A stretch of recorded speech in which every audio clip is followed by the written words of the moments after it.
Bonjour, nous voici maintenant rendus à la partie de l'étude de la fonction. C'est qu'on va observer le graphique, on va étudier 8, 8 paramètres, 8 éléments de notre graphique.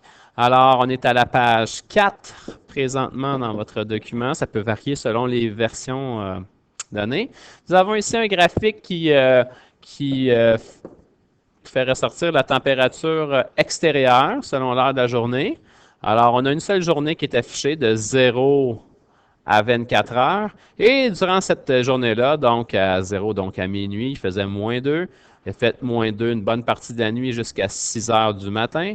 À 6 heures, ça commence à se réchauffer pour plafonner vers 10 heures, où là, on a maintenu la même température jusqu'à 15 heures. Par la suite, ça s'est refroidi jusqu'à 7 heures pour garder la même température jusqu'à minuit. Je vais effacer la partie verte que j'ai faite.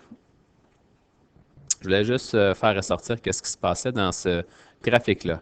Donc, les éléments à étudier, donc l'étude de la fonction, sont dans le tableau. On a d'abord le domaine. Alors, quelles sont les valeurs possibles que x peut prendre? Hein, on a vu ça dans les pages précédentes. Alors, quels sont les x possibles? Ben, les x varient entre 0 et 24 heures. Maintenant, quels sont les y possibles? Je change de couleur. Je vous invite à faire le même code de couleur que moi. Dans le document, ça va être pertinent là, pour votre compréhension. Alors, l'image, quelles sont les valeurs que y peut prendre dans ce graphique-là?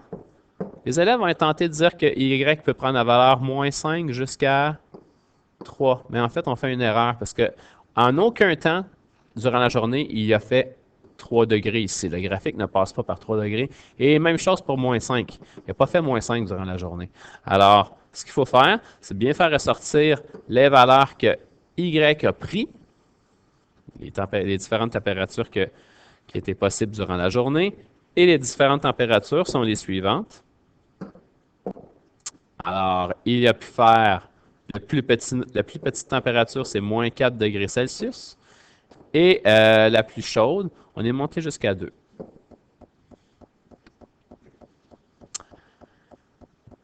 Minimum. Alors, quelle est la plus petite valeur que la variable dépendante peut prendre? Toujours en bleu. Je garde la couleur bleue. Quelle est la plus petite valeur que la variable dépendante peut prendre, que le y peut prendre? Le minimum, c'est la température la plus froide durant la journée.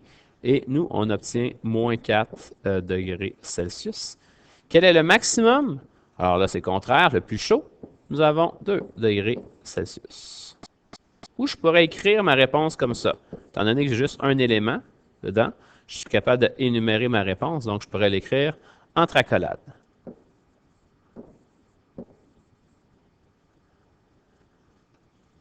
Ordonnée à l'origine.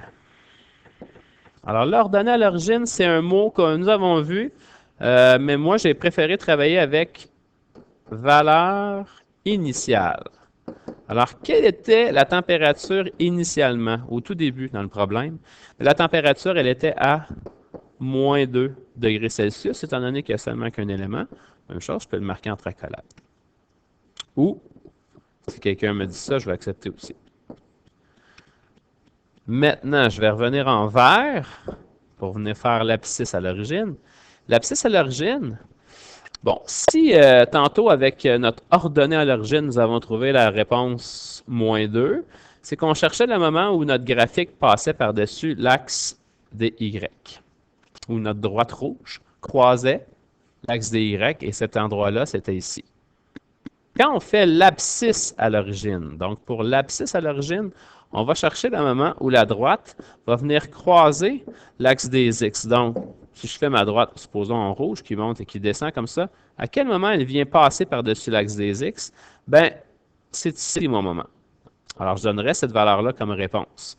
Moi, dans mon problème ici avec ma température, à quel moment la droite rouge croise l'axe des X? Ben, il y a ici à 8 et il y a ici à 16. C'est un petit peu plus que 16, mais pour le bien des choses, on va dire que c'est 16. Alors, j'ai deux valeurs. J'ai deux abscisses à l'origine, soit 8 et 16. Et là, je ne mets pas des crochets. Je mets des accolades pour dire c'est le chiffre 8 et c'est le chiffre 16.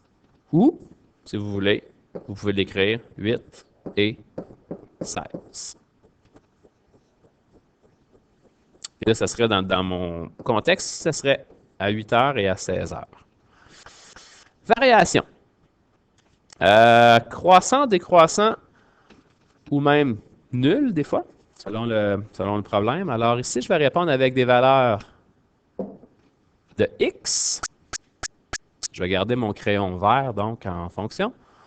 La température augmente entre quelle heure et quelle heure? Alors, on va dans le graphique. La température, elle augmente ici.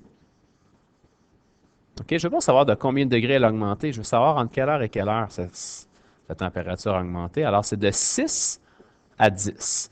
De 6 heures à 10 heures. Est-ce qu'il y a un autre moment où la température augmente? Pas cette fois-ci. Alors, entre 6 heures et 10 heures, la température augmente.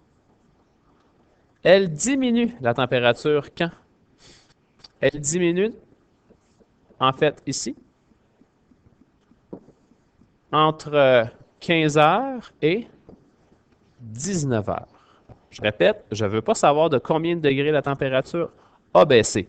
Je veux savoir entre quelle heure et quelle heure elle a diminué. Alors, 15, 19. Et le dernier, constant. Constant, c'est quand il n'y a pas de changement de température. Alors, à quel moment la température est restée stable? Ben, c'est les trois droites rouges restantes. C'est des moments où la température est restée stable. Alors, j'ai de 0, en fait, j'ai de 0 à 6 heures. J'ai aussi de 10 à 15 heures. Et le dernier, de 19 à 24 heures. Donc, dans ma réponse, je vais avoir 3 parties de réponse. 0, 6, 10, 15 et 19, 24. 0, 6, 10, 15, 19, 24. Je vais seulement aller vérifier là, si j'ai bien mes 3 bons intervalles. 0, 6, 10, 15, 19, 24. Effectivement. Et là, ce qu'on va faire, c'est qu'au lieu de marquer les trois intervalles, les trois réponses, une à côté de l'autre, sans les unir, on va les venir les unir avec le symbole U, qui veut dire union. Ou si tu préfères, U, ça veut aussi dire et.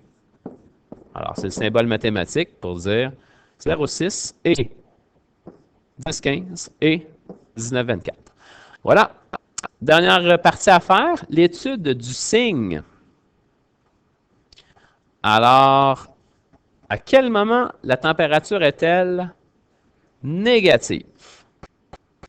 Et à quel moment la température est-elle positive? On va aller voir pour la première question. La température, elle est négative. Elle est négative quand? Je répète ma question, c'est quand? Alors, pas en termes de degrés, en termes d'heure de la journée. À quel moment je suis sous zéro? Je suis sous zéro ici. Donc, de 0 à 8 heures. Par la suite, après 8 heures, là, je tombe dans le positif. Et je reviens dans le négatif à partir de 16 heures jusqu'à minuit. La température, elle est sous zéro. Alors, quand on dit négative, on regarde en dessous de l'axe des X. Ici, là, on va être dans le négatif. Et lorsqu'on va dire la température, elle est positive, on va regarder en haut de l'axe des X. Et c'est là qu'on va dire positif. Donc, ma réponse, en noir, la température est négative de 0 à 8 et de 16 à 24.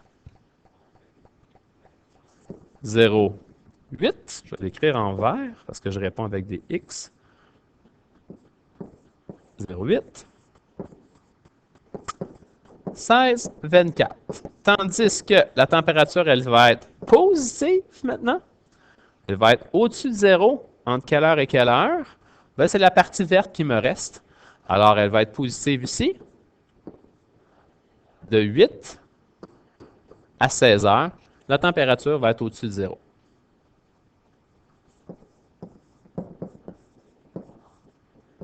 De 8 à 16 heures. Voilà. Alors, si vous avez bien compris le code de couleur, important, Lorsque j'ai utilisé le crayon vert, c'est que je devais donner ma réponse avec des chiffres de X. Et lorsque j'ai utilisé mon crayon bleu, je devais utiliser des valeurs de Y pour écrire ma réponse. D'accord? C'est pour ça qu'en bleu, une fois de temps en temps, vous avez vu apparaître du négatif, parce qu'il est question de température, tandis que quand j'ai écrit en vert, ben, il n'y avait jamais de chiffre négatif, parce que en vert, c'était la variable du temps, et le temps n'est pas négatif. Voilà. Je vous remercie. Bonne journée.